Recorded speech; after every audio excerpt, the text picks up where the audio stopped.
Ron, this is not the first time you've led a jam at a major jazz festival in Portland, isn't it? No, actually, the Mount Hood Jazz Festival, we did that for several years. Yeah. And a lot of artists from the festival would come and sit in, and it was a lot of fun. Was there one memorable festival where somebody great sat in? Oh, man. It's all a blur. Yeah, it is all. That's a good question. Actually, the one that comes to light, though, is, believe it or not, that what really hits me is when Greta Matassa sat in. Really? One time, and just tore the house off. It was incredible, man. She just and a lot of people in Portland they weren't really aware of her. So all these other stellar performers there, but Greta just kind of stole the show that night.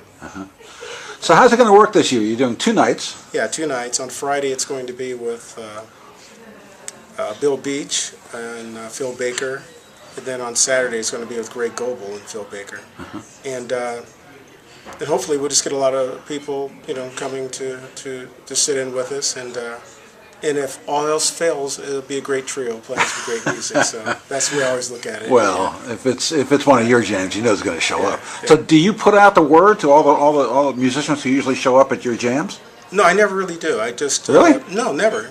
Wow. No, I mean I just other than just the normal things like what's in the JSO newsletter or what's in print. Yeah, but like in my own thing I send out, people are on my own email list.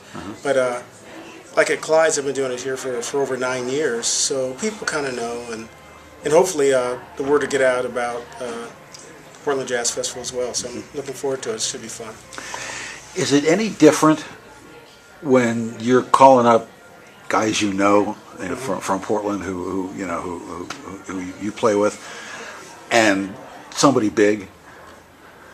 Not really, because I mean, the musicianship here is as good as it is anywhere. Like certainly the people I've been blessed to be able to be a band leader, so I hire who I kind of really enjoy playing with. So I think these guys I play with could stand up next to anyone. So no, I don't. To me, it's just either you're a player or you're not a player. It doesn't matter if you're known or not. And I think it's like that in any profession. I'm sure De Niro has met actors that he knew that are still waiting tables, but they're great actors. So it's the same thing. And musicians are musicians. Yeah. So a musician knows within about 10 seconds, if you can play or not. Less than that, really. So yeah, that's all that really matters.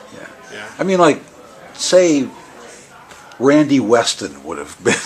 That would be great. Well, I would love to do that. Yeah, because he was there a few years ago. Yeah. Well, when you're talking about people like that, like legendary. I mean, people that, especially, even though I'm getting up in years, I'm a senior citizen now. But people that are even much older than me, of course, I have that kind of adoration for. Like if I could play with Horace Silver or something, because I grew up listening to that sort of thing. Yeah. But people in my own age group or younger, I don't see them in that way. Yeah, of course, if Miles are still around, or Sonny Rollins, of course, I feel that way about a guy like Sonny Rollins or Benny Golson. Yeah, of course. Yeah. So it's going to be a Ron Steen jam. Another Ron Steen jam. Yeah. There you go. Well, that's good. Yeah, that's good. I'm looking forward to it. Yeah. So how many jams do you have going right now? Right now, just one. The one here at Clyde's. Yeah. Yeah. And the Wednesday night gig at Wilf's is more like it's a vocal showcase, and oftentimes we'll have in the second set we'll have other vocalists sit in. And I'm just starting a thing starting this year. Nancy King will be doing the third Wednesday of each month at Wilf's with me. With Nancy. Yeah. And she has a great following, and and all the singers show up, and it's become a really good, really nice thing. Is she easy to play with? She's one of the easiest people to play with I've ever. Yeah, she's like just a breeze. Why is that? Because first of all, I mean, she doesn't know what she has no idea what she's going to sing from one moment to the next, and she's totally in the moment.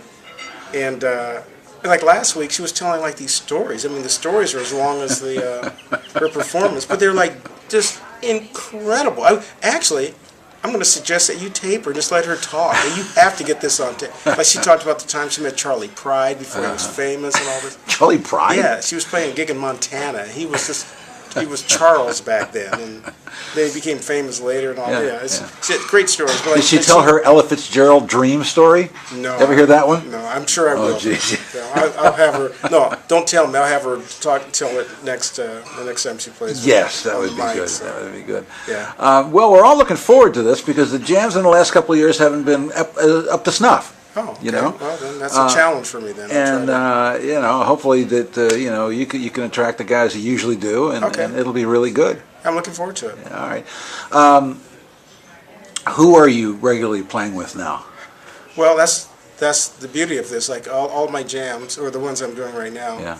I use about 6 or 7 different piano players, 6 or 7 different bass players. I just mix them up and interchange it, so that it's never the same. Hopefully. Yeah. And tonight it's going to be. I'm playing with Bill Beach and Kevin Dietz tonight. Yeah. So we have a little Latin tinge tonight. Okay. Well, okay. Good luck this year. Thank you.